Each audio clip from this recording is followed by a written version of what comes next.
తెలివి నాకు మించినది, ఇట్టి తెలివి నాకు మించి ఉన్నది, అది ఆగోచరము, అది ఆగోచరము, అది నాకు అందదు, అది నాకు అందదు. చదువు. నీ ఆత్మ యొద్ద నుండి, నీ ఆత్మ యొద్ద నుండి నేనక్కడికి పోవుదును, నేనక్కడికి పోవుదును, నీ సన్నిధి నుండి, నీ సన్నిధి నుండి నేనెక్కడికి పారిపోదును, నేను ఎక్కడికి పారిపోదును. నేను దేవుడు మాట్లాడుతున్నాడు. నేను అసలు ఇది అనుకోలేదు, కానీ ఇక్కడికి వచ్చినాక దేవుడు చెప్పమన్నాడు నన్ను. ఈ రోజు మీరు ఇక్కడ కూర్చున్న వాళ్ళతో మాట్లాడుతున్నాడు కదా, మీరు కొన్ని తలాదులతో కొన్ని ఊర్లు వెళ్ళాలని మీరు అనుకుంటున్నారు. అయితే దేవుడు అంటున్నాడు కదా, నా ఆత్మ మీకు ఏమి చెప్పిందో అది చేయండి అని చెబుతున్నాడు.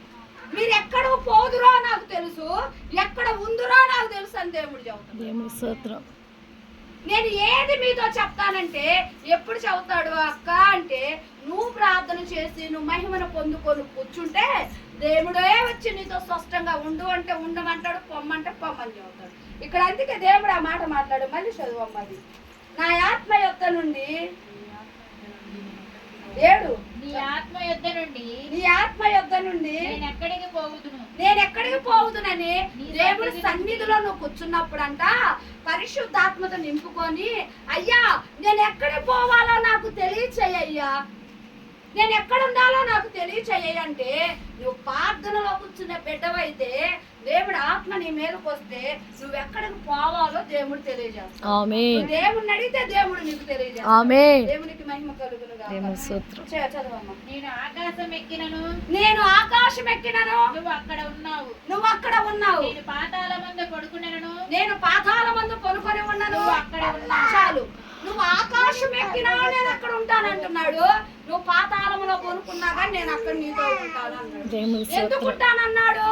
నువ్వు ఒక ప్రార్థించే బిడ్డవి, ఒక విశ్వాసివి, నీ మాట చూపు నడకల్లో పర్ఫెక్ట్ గా ఉన్నావు కాబట్టి, దావీదు ఉన్నాడు కాబట్టి నువ్వు ఆకాశంలో ఉంటే నేను ఆకాశంలో ఉంటా, నువ్వు పాతాళములో ఉంటే నేను కూడా నీతో పాటు పాతాళములో ఉంటా అని దేవుడు చెప్తాడు. ఈ రోజు నీతో దేవుడా వాగ్దానం చెయ్యాలంటే నీవు దావీదు వలె ఉండాలి, దావీదు వలె ప్రార్థించాలి, దావీదు వలె విశ్వసించాలి, దావీదు వలె స్తుతించాలి, దావీదు వలె నీ ప్రాణము పోయినా దేవుణ్ణి విడవకూడదు అని దేవుడు వాక్యం. ఎప్పుడైతే ఈ సమర్పణలోకి నువ్వు వస్తావో దేవుడు అప్పుడు నీతో ఉంటానని దేవుడు చెప్తాడు. ఆమేన్. నువ్వు పరలోకంలో ఉంటే ఆకాశంలో ఉంటా, భూమి మీద ఉంటే భూమి మీద ఉంటా, పాతాళంలో ఉంటే పాతాళంలో ఉంటా, మధ్య ఆకాశంలో ఉంటే ఆకాశంలో ఉంటా. దేవా నేను ప్రార్థన చేస్తున్నాను, విశ్వసిస్తున్నాను, నమ్మకంగా ఉన్నాను, నేనున్న స్థలాల్లో ఖచ్చితంగా నువ్వు ఉంటావని నువ్వు చెప్పగలుగుతావా? చెప్పగలే డేర్ నీకు ఉందంటే దేవుడు నువ్వు ఎక్కడుంటే అక్కడ ఉన్నాడు దేవుడు.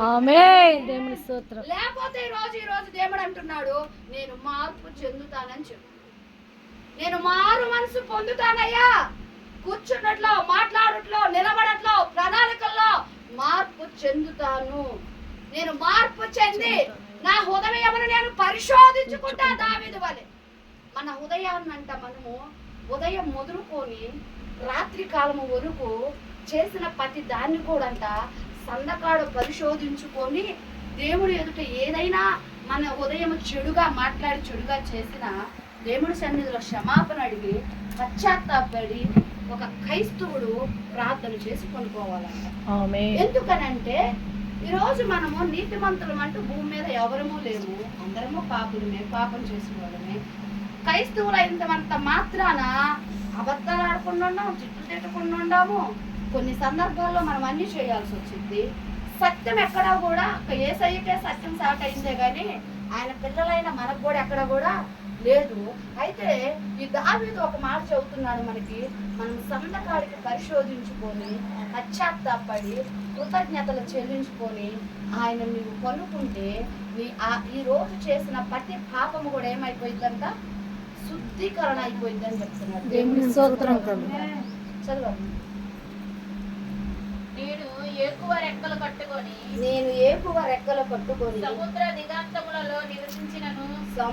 దిగాంతములో నివసించినను అక్కడను నీ చేయి నన్ను నడిపించును. దేవునికి మహిమ కలుగును గాక.